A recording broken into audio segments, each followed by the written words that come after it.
What's up, everyone? With two sides of the house forming and a war in sight, people are starting to figure out exactly who Vince is. We've got so much to talk about, so welcome to your live feed update. Right before we get started, if you are new around here, please consider hitting the subscribe button. If you do, I've got your back. Every single day I'm going to let you know what's going on inside that house so you can stay up to date and be the big brother expert amongst your friends and family. So if you want to know all the strategies and all the vote talk and all the alliances that are happening and want to be one step ahead of the curve, hit the subscribe button and then I've got your back. Also, folks, if you could hit the like button, it takes all of 0.2 seconds just to click that little thumbs up, and it helps me out more than you even know with the YouTube algorithm as a smaller content creator. Those likes really go a long way there, folks. So there's two things: subscribe, like. Let's get to the update.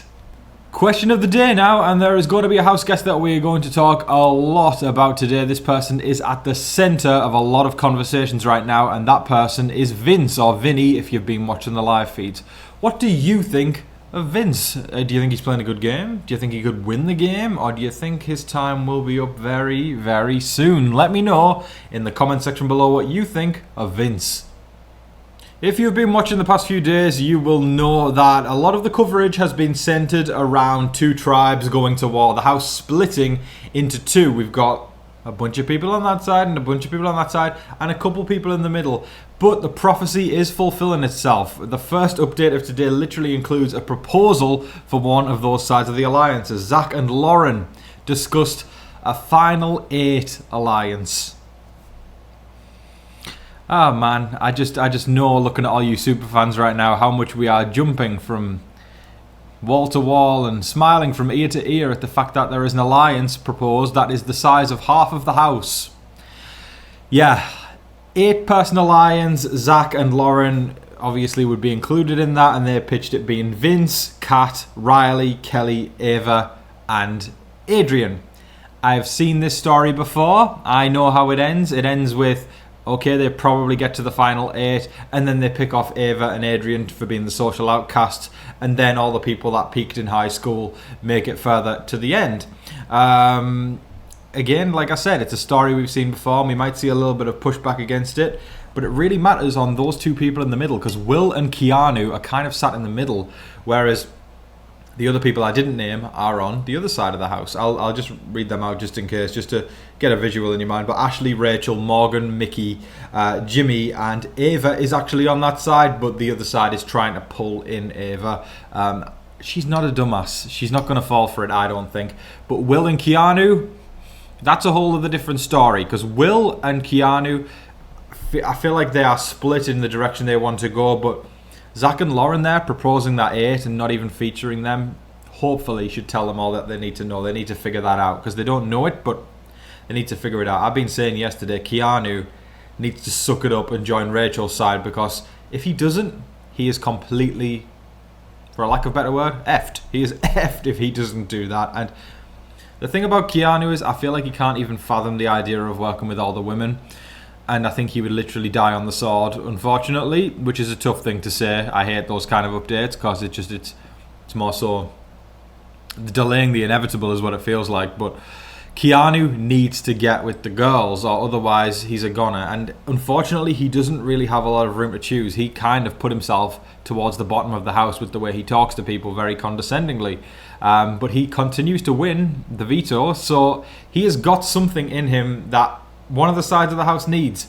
So he should use that and actually get in good with people, but don't go chasing waterfalls on the other side with the final 8. He needs to get in with the girls and realise that if he wants to make it deeper in this game, that's the shot he needs to take. And maybe then, if he gets in with the girls and he can worm a few more weeks into the game, that's when he can start to turn the cogs if he wants to go back over that side. But all of a sudden, it's looking like Keanu does have a path if he plays it correctly. With Vince playing all sides of the house and having power in pretty much every single pocket of the house, people are the cogs are starting to turn, and they're picking up on the fact that Vince is kind of the hotshot right now, and he is running the show, and he is in the most untouchable seat in the house. And Rachel went to Lauren and said this quote was too good to not bring up in today's live feed update. So Rachel goes to Lauren, because Lauren has been doing a lot of listening to Vince and doing what Vince wants, and it's like, Lauren, come on, Come on, like she's younger than me. She's 1 year younger than me, and there's nothing more I want than her to have a badass HOH reign and show that, us people in our 20s aren't just people who roll over and do what the house wants. Like I know I wouldn't be like that if I was in there. I would do what I felt was best fit for my game, but there is a lot of tendencies with, especially I feel like the younger you get with these house guests, you are less afraid to rock the boat, and I despise that. I really don't like that at all. So Rachel basically said to Lauren, excuse my Britishness, she wanted to give her a kick up the arse, and she said this to her. Rachel goes, "Can I be very honest with you?" Lauren says, "Yeah. You are 22 years old. You are beautiful. You are smart. You are a strong woman. You have everything going for you. There is no reason why you should feel you have to listen to somebody who's unemployed in their 30s. So, while the message was interesting from Rachel there talking about Vince, she kind of got the message through. And I think that's what a lot of viewers have been thinking. Like, Vince is just kind of running the show and Lauren's just blindly following certain people. And Rachel's right. She's a bridal consultant who's got a great job for her. She's young. She's got a whole life ahead of her, and she is strong. She is smart. And Rachel's right. Pick yourself up, Lauren, and think for yourself, and don't let Vince think for you. Speaking of Vince, hope you're sensing a pattern in this update so far. He got labelled head of the snake. And that got back to him, and his head was all over the place. And it's so funny because yesterday I talked about how Will labelled him the Godfather, and I said that's a really hard thing to come back from. Once you get labelled the Godfather, you've got an uphill battle. Maybe if you got labelled the Godfather in week 9, week 10, you've only got a few weeks to go so you can make it. But week 3, if you get labelled the Godfather, oof, I don't think there's an offer I can make him that he can refuse. That's a hard task to pull yourself out of that one. But then on the next day, to also get the head of the snake, Vince is really starting to come under fire. These people are starting to realise that he is playing every side of the house. But my biggest fear right now is that nobody has the backbone to actually make the move. And that's the tough thing. I really hope, I'm going to rejoice if somebody wins HOH next week and takes a shot at him, just on a game level for me as a commentator. It's so difficult watching people week after week after week after week not take the big targets out. And I've said the same about Rachel. I love Rachel to bits, but why on earth has nobody tried to put her on the block yet? Rachel and Vince are the prime targets right now, but who's actually going to take a shot? I really hope somebody does it. Do I think somebody will? That's another story. But Vince is starting to unravel because Godfather, head of the snake, these are labels that are very difficult to come back from, and he's got an uphill battle going forwards. Rachel Riley is of course a Big Brother legend, and she did compete on Big Brother 12 and Big Brother 13, where she ended up winning the game. And she's won her fair share of competitions in her time, but she had a little bit of an emotional moment yesterday where she kind of broke down and was saying, I used to be able to win comps, and it was touching. It was sad because it reminded me a little bit of Janelle and Kesa on All Stars 2. It was like watching these old timers coming back, because we watched them once when they were in their 20s, right? That was a long time ago, and they could win comps and they could do all that stuff, especially Janelle. And, when you come back and play Big Brother almost 15 years later, a lot has changed. Mentally, emotionally, physically. You're probably emotionally and mentally stronger. Not necessarily, but probably is the case. But physically, it's way more likely that you haven't got it as much. This kind of happens a lot on Survivor as well, when somebody like an OG legend like Colby from the Australian Outback, he comes back to Heroes versus Villains to compete, and he just doesn't have it still. Who knows if he's trained up, because he's going to be on season 50 as well, but we'll see about that. That's another story, if we ever talk about Survivor one day on this channel. But basically the point is, that's tough. Coming back where something where you used to be in your prime and you used to be able to say, I won Big Brother, to the point where you feel like you can't win competitions. That's a tough pill to swallow. That's a really tough pill to swallow. So I did have a lot of empathy for Rachel there, seeing that. And I think this all came spilling out because the fact that the comp wasn't actually physical. It was, I think Rachel in her head must see that, okay, I might not be able to win the physical comps now, but I can win the mental comps, or I can win the less physical comps. And for her not to be able to win that head of household competition, I think, to not win that head of household, I think was a tough moment for her, because she was thinking, if I can't win that, then what can I win?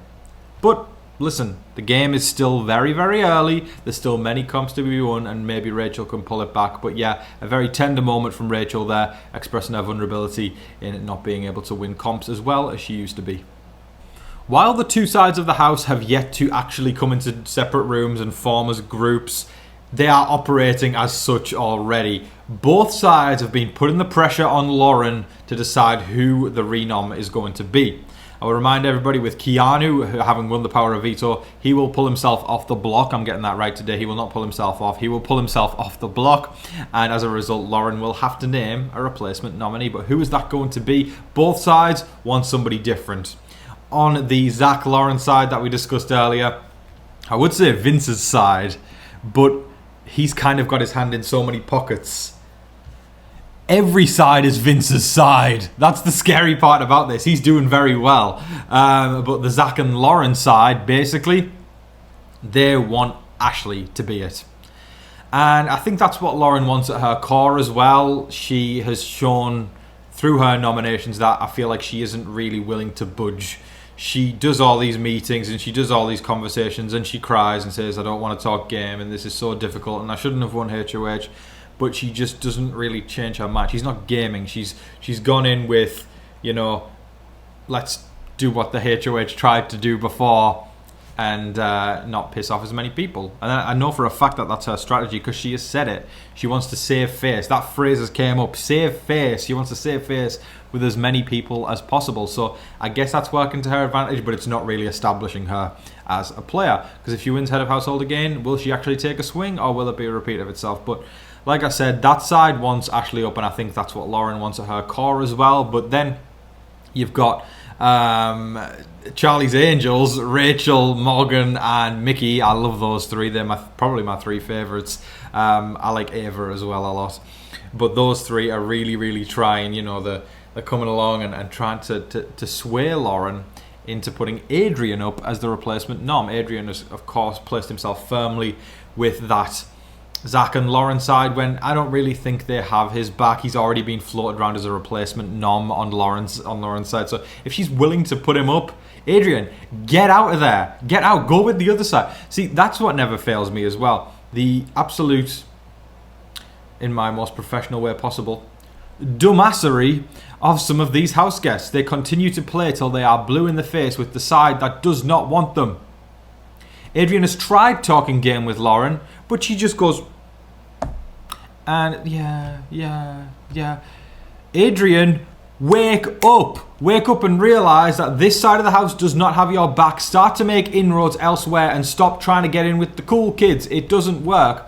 But also, I will say the fact that the other side is trying to push him, and it's because he is the loosest one on that side. They're picking off the low-hanging fruit. So Adrien has kind of created a situation for himself where he has really got nowhere to go, because he hasn't really established some great bonds. He's got the occasional good bond. I feel like he gets along well with Ashley. He gets along well with Kelly. He's in a special position because he's got some people on that side and some people on that side, but he should use that to his advantage. Because right now, I feel like he's trying to chase something that isn't there for him.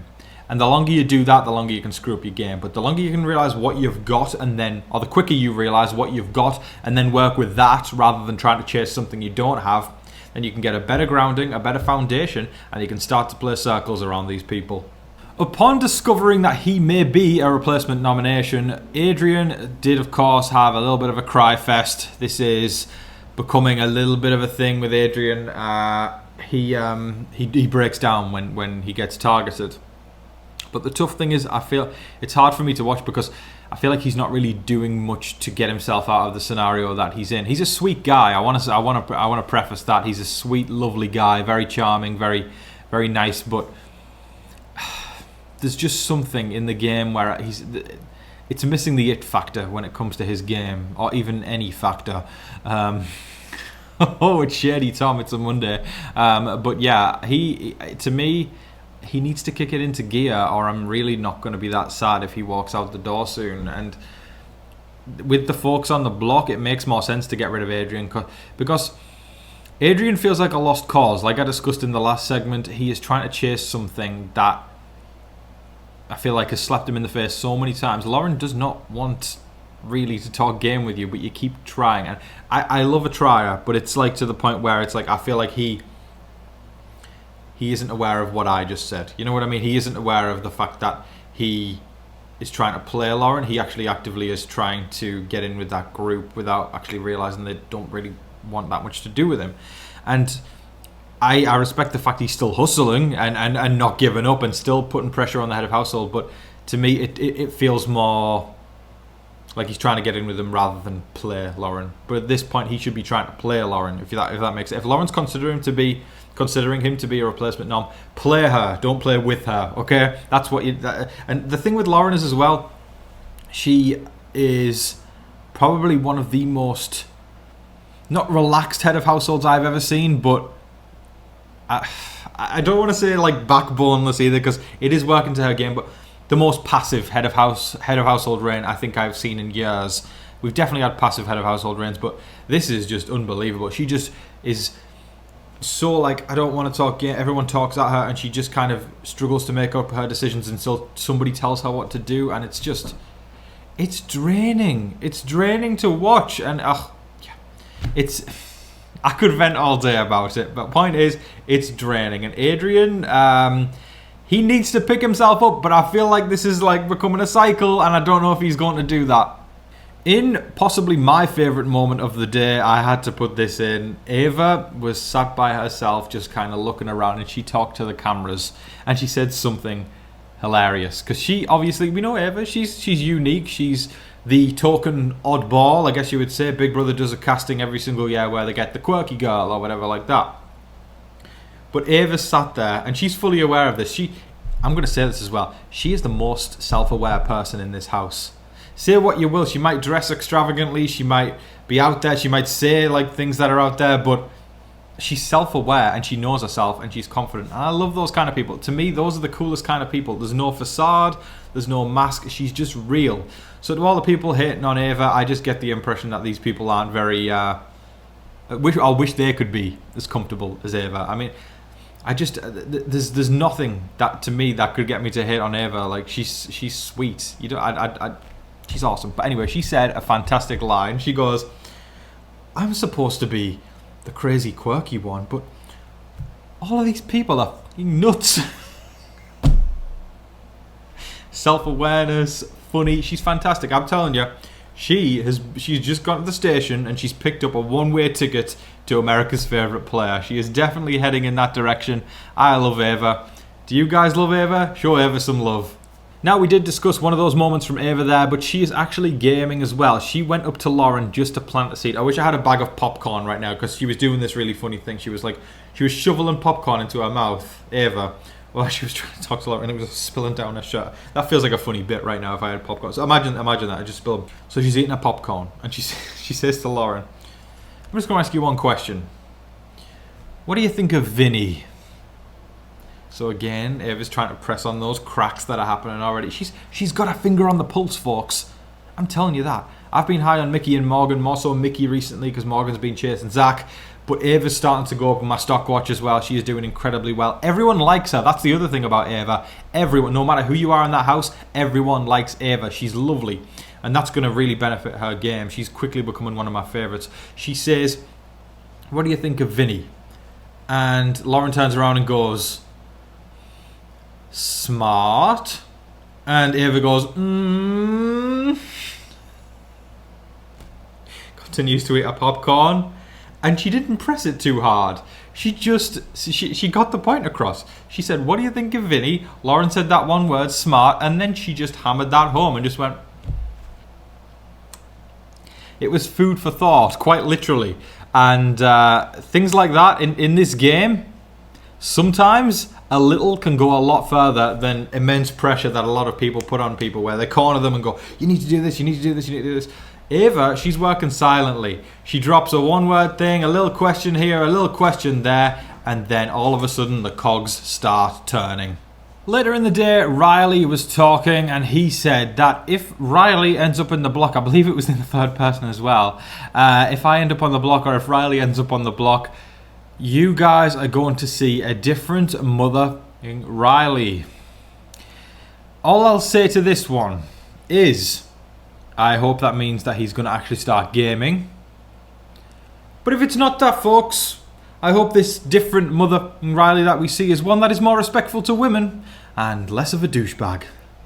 That is all of your live feed updates for today, folks. I thoroughly hope you all enjoyed watching. I feel like things are getting juicier and juicier as the days go on, especially now lines are starting to be drawn in the sand and people are starting to make moves against the power players. Let's go. I really, in the words of Casey from season 20, let's go. I really can't wait to see how things unfold, and I hope it's a good season rather than a steamroll. That's my biggest concern. I don't want a steamroll, so fingers crossed we're not giving up hope just yet. But folks, I'm going to do some super thanks and some PayPal thank yous before we head on out. First of all, actually from a while back, I'm sorry this is a late one, I didn't realise on the PayPal, but the wonderful Ariel Egan. Thank you so much, Ariel. I appreciate you so much for sending in a little something, and yeah, for the listen, this, like I always say, folks, people who send a little something to help with coffee for the channel, it takes a lot of coffee to get through Big Brother, and Tom needs his caffeine to talk in the third person, just like Riley. If Tom doesn't have his caffeine, you're going to see a different mother than Tom.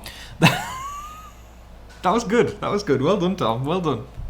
Next up, we've got Joseph Vela, who says, coffee. Thanks, Tommy, for all your videos. Well, I don't usually go by Tommy, but I'll take it. Thank you so much for the coffee. I appreciate you. Next up, we've got the amazing Aloha. Thank you so much, Aloha. I appreciate you. Aloha's left a little note that says, love the recaps. Kelly needs to have her bluff called and go. Yeah, she's playing hard, isn't she? She's playing with her chest. That's what's happening. She's throwing herself on the block every single week and saying, it's okay, I can do this.